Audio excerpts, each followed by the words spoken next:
extraordinaire qui concerne les gens dont on ne parle jamais, c'est-à-dire la diaspora. Ouais. À suivre.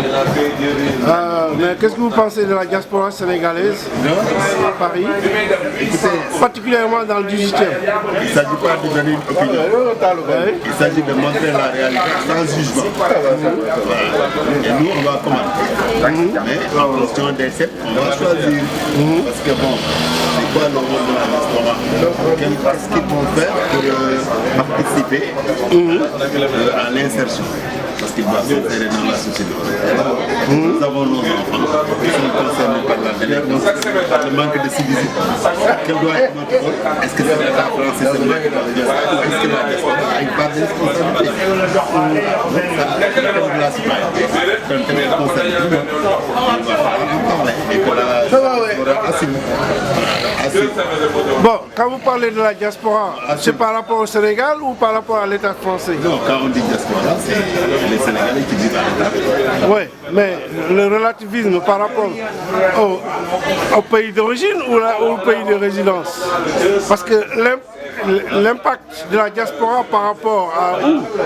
Par rapport à la société où ils vivent ou par rapport à la société d'origine? Il y a les deux aspects. Ouais. Parce que la diaspora n'est pas occupée de son pays d'origine. Ouais. Aussi, elle a une vie ici. Certainement, oui. Double vie. Mais comment maintenant harmoniser ces deux-là? Comment faire de telle sorte qu'on ne coupe pas les racines, qu'on puisse s'insérer aussi dans la société française? C'est la problématique de la diaspora. Parce que le Français qui est chez lui, le Sénégalais qui est chez lui, il n'y a pas de problème d'intégration. Et dès que tu sors de ton pays, tu rencontres une autre culture. Donc il y a un problème qui s'appelle la loi, c'est-à-dire comment intégrer sans perdre les racines. Ouais. C'est le thème qu'on va aborder plus tard. Ouais, mais c'est que la problématique déjà, bon, je veux dire, je pense que le déracinement est déjà existant au niveau même de notre pays d'origine. Il n'y a pas de déracinement en tant que tel. Il y a un conflit de culture dans lequel l'immigré, comme on dit, doit trouver comment faire s'en sortir. Parce que c'est un dilemme. On quitte son pays, on vient dans un autre pays, on vient avec sa culture et ses valeurs, on trouve une autre société avec sa culture et ses valeurs. Comment faire maintenant pour faire un bon melting pot? Moi, je rappelle tout simplement ce que Senghor disait. Senghor disait s'enraciner et s'ouvrir. C'est-à-dire garder ses racines, s'ouvrir à d'autres cultures. Est-ce que le paradigme senghorien là est vraiment ce qui est valable pour l'Africain, ou il va falloir une séparation radicale entre les sociétés ou pas? Parce que... Non, c'est pas possible. De toute façon, le monde c'est un village. On ne peut plus dire je vais rester cloisonné dans ma culture, dans mon pays, dans ma nation. Ça, déjà, c'est impossible. On ne peut plus. C'est ce qui se passe à Dakar, à Paris, à New York, à Genève. Donc, on ne peut plus cloisonner. Oui, mais le décloisonnement ne serait pas une chose non bénéfique à la culture négro-africaine? Écoute, c'est au négro-africain de se débrouiller, mais le décloisonnement est inévitable. Nous vivons dans un monde où il y a tout.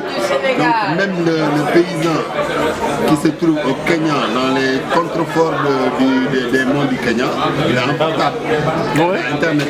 Donc comment le cloisonner celui-là? Ce n'est plus possible. L'État ne peut plus s'enfermer comme du temps de l'ancienne Russie ou de l'ancienne Chine, pour fermer tout culture. La preuve, c'est que la Chine s'est ouverte. Elle a été obligée. Voilà. Bon, inexorable. Le changement est inexorable. Oui, certainement, oui, mais est-ce qu'il va falloir, il ne faut pas actuellement s'enfermer, faire une éducation des masses et enraciner les Sénégalais ou les Africains dans leur culture d'origine pour au moins avoir une certaine ouverture vers les autres. Parce que déjà, les langues sénégalaises ou africaines ne sont plus parlées. Donc, il y a une certaine philosophie, une certaine conception de l'existant, de l'être négro-africain qui n'est plus vraiment dans sa pureté. Et qu'est-ce que... Quand vous dites que les langues africaines sont plus parlées, je vous dis c'est faux. Moi je connais ici des familles maliennes où l'enfant il parle malien. D'accord. Je connais des familles sénégalaises où les enfants ils parlent wolof. Ouais. Donc il ne faut pas dire qu'on a perdu nos langues, c'est-à-dire que c'est à chacun de régler ce problème-là. Est-ce que... L'enfant il va parler français, il va à l'école, il est dans la rue. D'accord. À la maison, c'est toi qui dis au Kaïfi, Amfi, Golnefi, comme ça, vous mine Olof, il faut que vous ayez du corps. Oui, d'accord, mais est-ce qu'on peut faire... Moi, je parle... Non, c'est-à-dire, je ne parle pas sur le plan sociologique, mais sur le plan même scientifique. Par exemple, est-ce qu'on pourrait résoudre une équation économique ou une équation mathématique ou faire une analyse de tout un système macro ou scientifique en Wolof ou en Sérère ou c'est pour que les gens... Monsieur Gueye, moi j'ai fait 2 missions pour le compte des Nations Unies au Rwanda et au Burundi. Oui.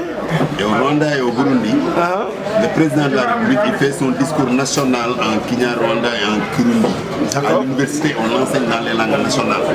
Donc, c'est une question de volonté politique. Voilà. Rien de plus.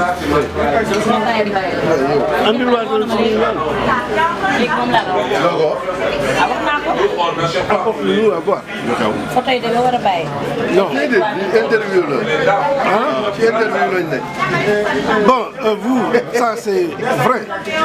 Effectivement, mais ça reste marginal. Ce n'est pas dans tous les pays africains. Et ce n'est pas une volonté politique globalisée. Parce que déjà, la balkanisation de l'Afrique fait qu'on n'a pas la chance ou l'opportunité de développer quoi que ce soit en tant qu'un micro-pays. Donc, si c'est une volonté politique dont vous parlez, certes, mais au Sénégal ou au Mali, je veux dire, il y a une certaine multitude de langues, de dialectes, certes, mais on pourrait, par exemple, enseigner une... Non, vous avez raison, parce qu'au Burundi et au Rwanda, l'avantage qu'ils ont, c'est que tout le monde parle la même langue. Le Kinyarwanda et le Kinyarwanda et le Kirundi. C'est les langues qui sont parlées, les gens se comprennent. Mais nous, au Sénégal, qu'est-ce qui nous empêche de choisir 3 ou 4 langues? C'est possible. Et puis de faire des mesures régionales. Par exemple, en Casamance, c'est très bien que la plupart des gens ils parlent seul, Djola Soninké. Donc faire de telle sorte que l'inspection académique de Casamance puisse promouvoir des programmes d'enseignement de langue locale. Même si on enseigne le français, l'anglais et l'espagnol, on peut promouvoir régionalement les langues qui sont parlées localement. Quand on va à Baol, c'est le Wolof. Donc dans les écoles, on privilégie le Wolof. Quand on va au Sénégal du Nord, on appelle ça la région du Nord, Saint-Louis, tout ça. On peut privilégier le Wolof parce qu'il y a Saint-Louis. Mais aussi le Pulaar parce qu'il y a le Fouta à côté. Quand on va à Louga, on sait très bien que c'est une région où Djambour. Donc on peut parler Wolof. Voilà, donc je dis que on peut, indépendamment de la multiplicité des langues, faire des programmes régionaux qui permettent à chaque région de conserver son identité. Le Wolof étant une langue que tout le monde parle, parce que quoi qu'on dise, c'est la langue majoritaire. C'est une langue qui devrait être enseignée au Sénégal. Ça ne va pas frustrer les Diola ou les autres. Parce qu'on va leur permettre dans les régions parallèlement au Wolof, que les enfants puissent apprendre le Diola en Casamance, qu'ils puissent apprendre le Pulaar à Saint-Louis, à Matam, à Podor, qu'ils puissent apprendre le Sérère à Joal, Fadjik, en même temps que l'Wolof et le français. C'est possible. Parce que moi, j'ai un enfant qui est né ici, il parle la langue de sa mère. À l'école, il fait l'allemand et moi, voilà. Mais parce que en fait, tout est possible. la problématique, la politique de l'éducation, ce qui consistait à... J'ai un coup de fil. Ça, c'est mon fils.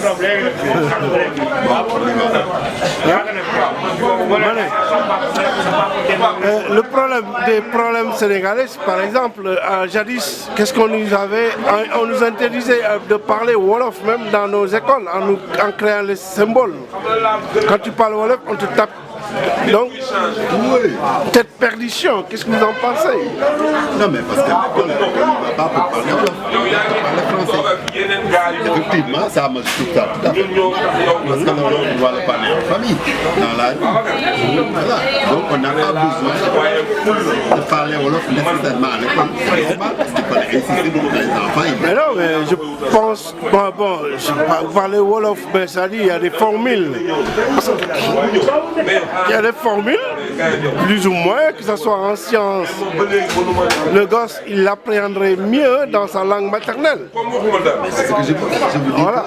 Dans certains pays, jusqu'à l'université, on est dans la langue nationale. C'est une question de volonté politique. Voilà. Si on avait suivi chez Anta Diop, si on avait suivi, aujourd'hui, on aurait pu enseigner les Sénégalais en Wolof, en Sérère, en Pulaar. Parce que le français, de toutes les manières, c'est notre seconde culture. Ça, c'est sûr. La plupart des immigrés sénégalais sont en France. Donc, c'est Anta Diop. Et Mamadou Dia, il ne faut pas l'oublier, c'est un grand homme sénégalais. Effectivement. Insister pour que nous, on soit ancrés dans nos cultures. Et malheureusement, le problème fondamental, vous venez de... Vous venez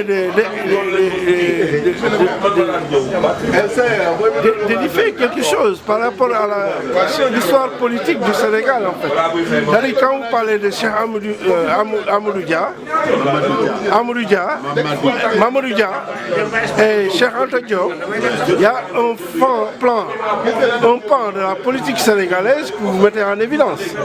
Parce que quand vous parlez de Mamadou Dia, je veux dire, l'histoire du Sénégal n'est pas enseignée à l'université, ni aux jeunes qui ne connaissent pas leur histoire. L'histoire sénégalaise n'est pas connue. yow xam nga ne comptoir ba lay taxaw ci xoolal moo ma fi indi ci taabal ji. Ah bon? C'était moi. C'était moi. Là, xam nga Salimata quoi? Salimata, on a fait la faute de femme. Ah bon? Dernière année de maîtrise, ñoo bokkoon même cité universitaire. Ah ouais? Man maa ngi maîtrise laa fa jógee. Ah ok. Bàyyi leen après Salimata. On correspondait au tout.